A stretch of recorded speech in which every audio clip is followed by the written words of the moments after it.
The Texas sun was setting when Mason Hayes saw the blood on his fence. Fresh droplets, catching the dying light like rubies against the weathered wood. He froze, hand instinctively moving to the revolver on his hip. At 62, his body had begun to betray him, his right leg dragging slightly from an old injury. But his instincts remained razor sharp. A twig snapped in the brush. Mason drew his weapon in one fluid motion, muscle memory from a lifetime that still haunted his dreams. "I see you there," he called, voice steady. "Step out slow." The brush parted. A woman emerged, her clothes torn and bloodied, face streaked with dirt and dried tears. She couldn't have been more than 30, but terror had aged her. When she saw the gun, she pulled a small knife from her waistband, hands trembling but eyes fierce. "Back off!" she shouted, voice cracking. "I'll kill you if I have to. I'm not going back there." A gunshot echoed in the distance. The woman flinched, looking over her shoulder with naked fear. Mason recognized that look, the cornered animal stare of someone who'd seen the worst of humanity. He'd worn it himself once. "Easy now," he said, holstering his weapon slowly. "Nobody's taking you anywhere." He removed his denim jacket and placed it on the ground, followed by his canteen. "Water's clean. Take what you need." The woman didn't move, knife still raised. "I'll be on my porch," Mason said, backing away. "You're welcome to the water and jacket. There's food inside if you want it." As darkness swallowed the West Texas plains, Mason sat on his porch, nursing a cup of coffee gone cold. The distant howl of coyotes carried on the night air. From the corner of his eye, he saw the woman finally approach the jacket and canteen, movements cautious and quick. Some battles weren't worth fighting tonight. Some ghosts would keep till morning. Mason woke before dawn from the same nightmare. A Mexican warehouse, a locked door, voices on the other side. He'd been having it for 15 years. The woman was curled beneath his porch roof, wrapped in his jacket, one hand clutching the knife even in sleep. Mason moved quietly, started coffee, and fried bacon and eggs. The smell would do what words couldn't. When he returned with 2 plates, she was awake, watching through the screen door like a wounded wolf. "Breakfast," he said simply, setting one plate on the small table. He took his own plate and sat in his rocker, giving her space. Minutes passed before the screen door creaked. She took the plate and sat on the porch steps, keeping her distance. "Got a name?" Mason asked, breaking the silence. She hesitated, calculating risks. "Sarah," she finally said, voice barely audible. Mason nodded. "Mason Hayes." They ate in silence. Mason didn't push. He'd seen enough broken people to know when words were useless. By the 3rd day, Sarah slept in the barn on an old cot, still jumped at sudden noises, and kept the knife within reach. But she'd started helping with small chores, feeding chickens, hanging laundry, always watching him, measuring his movements. On the 4th morning, Mason returned from town to find her in his study. The lock had been picked, not badly either. A box of old papers lay open on his desk. Sarah stood with a folder in hand, her face no longer afraid. It was furious. "Blackwater Industries," she said, holding up the folder with its familiar logo. "You worked for them." Mason didn't deny it. "Long time ago." "Did you know?" Her voice shook with rage. "Did you know what they do to women like me?" Mason leaned against the doorframe, the weight suddenly heavy on his bad leg. Memories flashed, whispered conversations, locked shipping containers, questions that earned him sidelong glances from supervisors.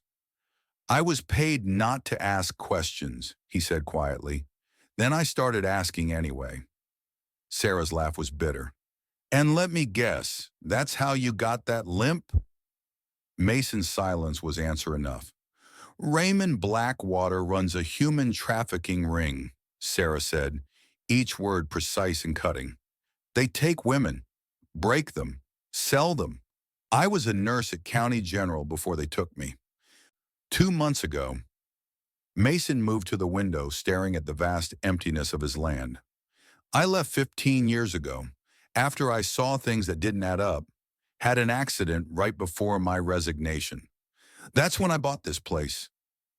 The memory burned fresh, waking in a hospital bed, his teenage son Michael beside him, face tight with worry. "Dad, when are you going to stop looking the other way?" his son had asked. Mason had no answer then. 2 weeks later, he'd whispered, "I'm done."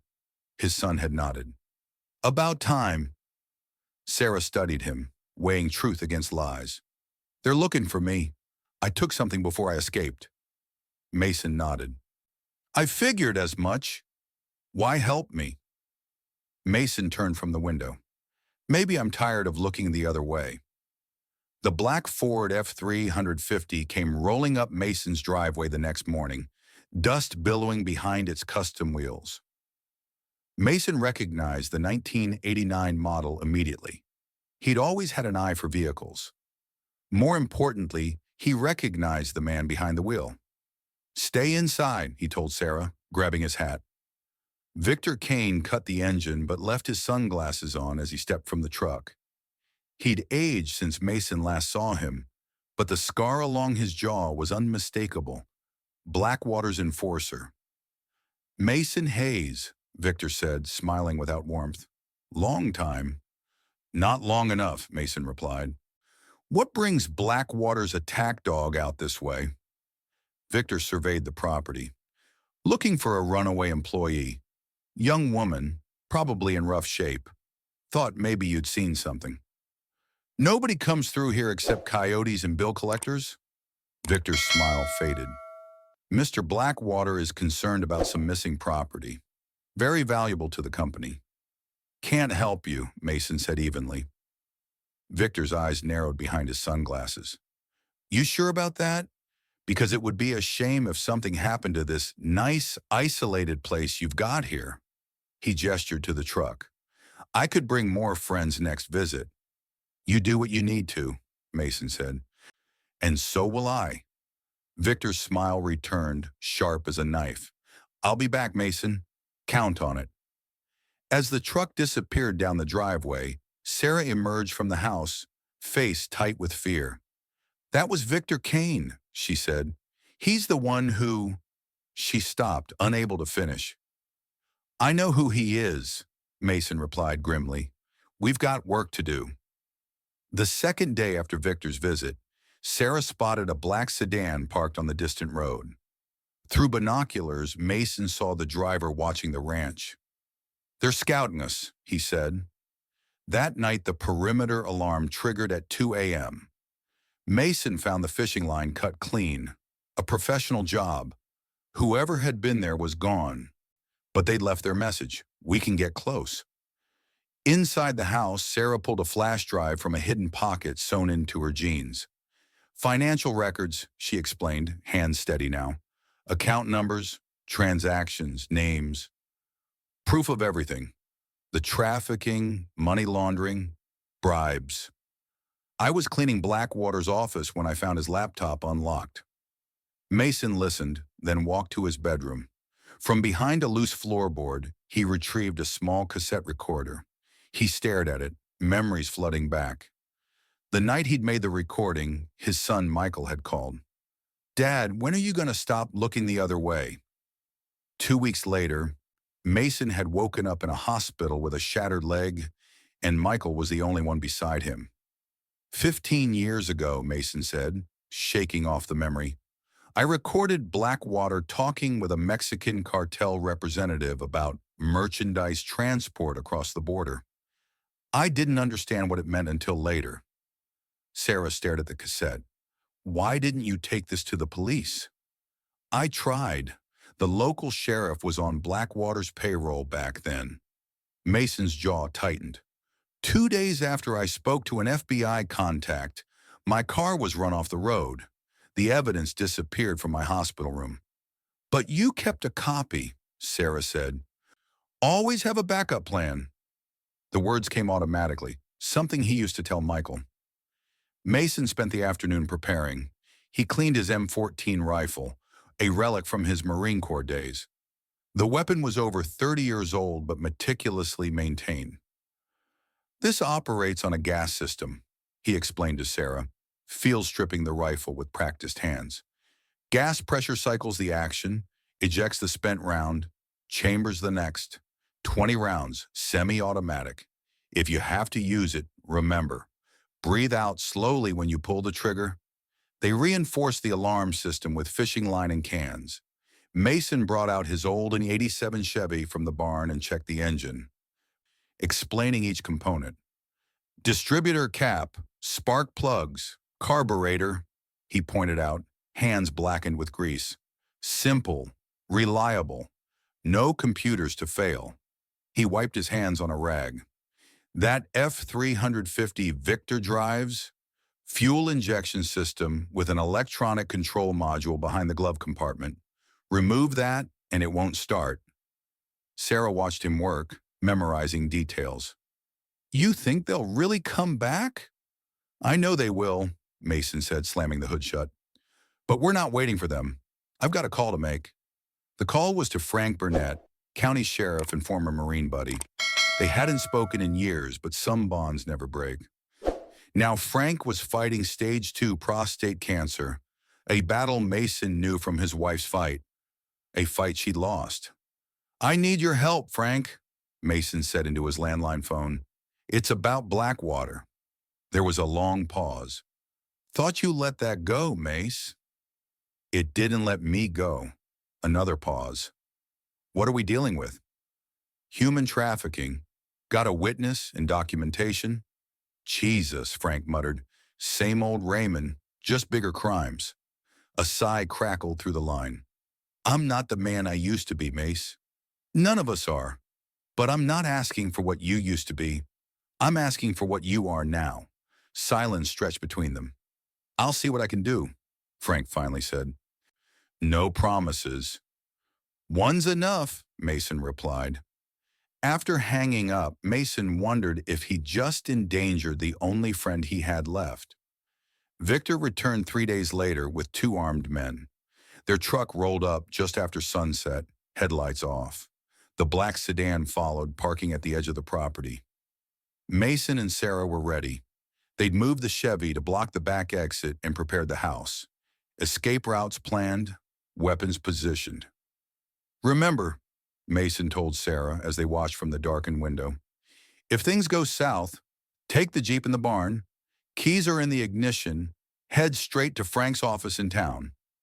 Sarah nodded, face pale but determined. What about you? Mason checked his rifle one last time. I've been running for 15 years. I'm done running. Victor's men spread out. Tactical formation, ex-military probably. One carried a shotgun, the other a handgun. Victor approached the front porch, his own pistol held casually at his side. Mason, he called, let's talk business. No need to make this messy. Mason stepped onto the porch, M14 held low but visible. Nothing to talk about, Victor. You're trespassing. Victor smiled. Is that how you want to play this? An old man with a bad leg against professionals? Those odds sound about right. Victor's smile faded. Where's the girl, Mason? Where's our property? She's not property, Mason said, anger rising in his chest. And Blackwater can't keep doing this. You're out of your depth, Victor snarled. You have no idea who you're dealing with now. I know exactly who I'm dealing with, Mason replied. A bully working for a coward. Tell Raymond I kept copies of everything. The recording, the financial records Sarah took, all of it. You make a move against us, and every law enforcement agency in Texas gets the full package. Victor's face hardened. You're bluffing. Try me. The tension stretched between them like a wire about to snap. Then Victor raised his gun. The shot cracked through the evening air. Mason felt the bullet tear through his thigh, and he stumbled, falling hard against the porch railing. Sarah moved quickly from inside, firing a warning shot from Mason's shotgun through the open door. Victor and his men ducked for cover. The next one won't miss, she shouted, voice steady and cold. Mason pressed his hand against his bleeding leg, pain radiating up his side. Bad move, Victor, he grunted through clenched teeth. Sarah was beside him in seconds, tearing her shirt sleeve for a makeshift tourniquet. Her nurse's training took over, movements precise despite the chaos. It's through and through, she said, tightening the cloth around his thigh. Missed the artery, Victor shouted from behind his truck. This is your last chance, Mason. No, Victor, came a new voice from the darkness. It's yours. Headlights suddenly illuminated the yard from all directions. 3 police cruisers roared up the driveway, lights flashing. The black sedan tried to flee but was blocked by a 4th cruiser. Frank Burnett stepped out of the lead car, shotgun in hand despite his frail appearance. Drop your weapons, he bellowed with surprising strength. Now! Victor and his men hesitated, then slowly put their guns down. As officers moved to secure the scene, Frank approached the porch. You look like hell, Mace. Mason managed a pained smile. You're late, Frank shrugged. Got held up making calls. His eyes had a gleam Mason hadn't seen in years. Turns out the FBI's been real interested in Raymond Blackwater. Been building a case for years. He handed Mason an envelope. This came for you yesterday. I opened it. Figured you wouldn't mind. Mason unfolded the letter with bloodied fingers. It confirmed an ongoing federal investigation into Blackwater Industries for human trafficking, money laundering, and a dozen other charges. Michael reached out to them before the accident, Frank said quietly. Your son was braver than both of us. Mason stared at the letter, vision blurring. Michael never told me. He was protecting you, Frank replied, just like you're protecting her.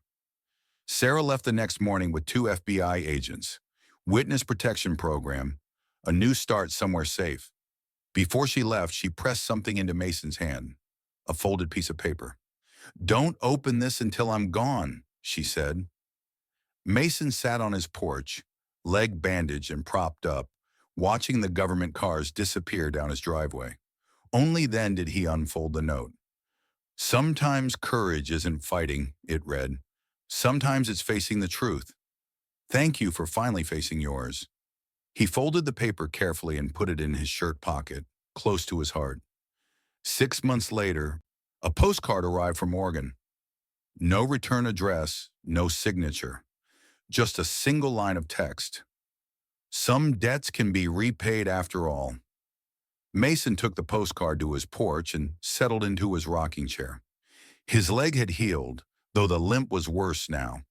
The news had reported Raymond Blackwater's arrest last month, his empire dismantled, his secrets exposed. The evening breeze carried the smell of coming rain.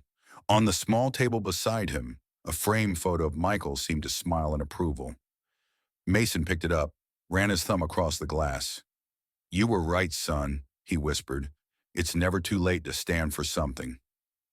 As the sun set over his land, Mason felt something he hadn't experienced in 15 years. Peace. The line between good men and bad wasn't always clear. Sometimes it took a second chance to find your way back to the right side. He rocked slowly, watching darkness fall, finally free of the weight he'd carried for so long. Sometimes redemption came from the most unexpected places. Sometimes it was as simple as refusing to look away.